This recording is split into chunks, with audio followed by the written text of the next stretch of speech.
এবং আমাদের মধ্যে থেকেই সবাই একজোট হয়ে আমরা কিন্তু এইগুলো ম্যানেজ করেছি। হ্যাঁ, এটা ছিল শুরুর দিককার বিষয়। পরে দেখলাম যে এটা আসলে আর একটু গঠনমূলক করা দরকার, কারণ শুধুমাত্র আসলে স্লোগান আর দিয়ে হচ্ছে না। কারণ 18 জুলাইয়ের পর থেকে কিন্তু আসলে গোলাগুলি এবং ওপেন ফায়ার চলছিল এবং নানান ফুটেজ আপনারা দেখবেন যে তারা চাপাতি, রামদা, সামুরাই ওইগুলা দিয়ে কিন্তু আমাদের উপর ঝাঁপিয়ে পড়েছিল। তো আমাদেরও কিন্তু করার কিছু ছিল।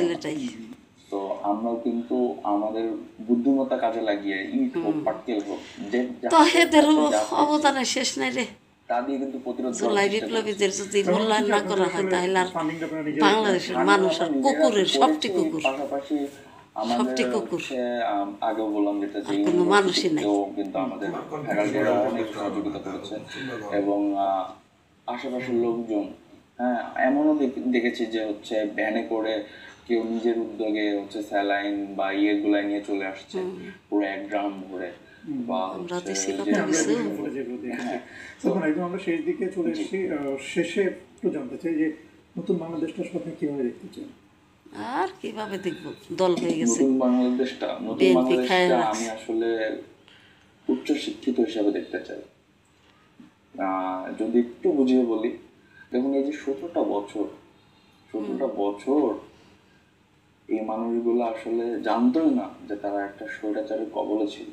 তাহলে ভাবুন দেশটা কতটা মূর্খতার পর্যায়ে চলে গেছে।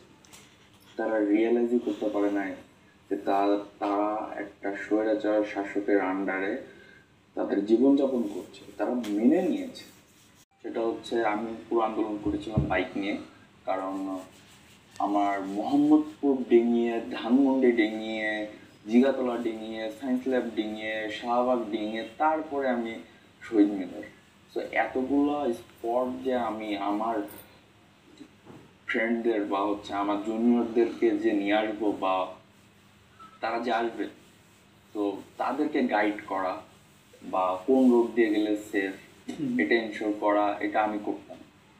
তো আমার ওই দিন যে অবস্থা ছিল 4 আগস্ট, আমরা সবাই ধরে নিয়েছিলাম যে আমরা মারা যাব, আমাদের পক্ষে বাঁচা সম্ভব না, কারণ ওরা জাস্ট ফায়ারের পর ফায়ার করছে। এবং একটা টাইমে যখন বিজিবি চলে আসছে, যদিও বিজিবিকে পরে হচ্ছে আমরা বোঝানোর পরে যে না, আপনাদের ওয়ালে কেন, আপনাদের একটা কাঁচের টাচ আমরা হইতে দিব না, আপনারা কি করে থাকেন প্লিজ, হ্যাঁ, পারলে আপনারা দেখেন কি হচ্ছে। ওরা নিউট্রাল পজিশনে পরে চলে যায়। তো আহত আমরা অনেকে হয়েছিলাম, কিন্তু আসলে না, আমরা সরকারি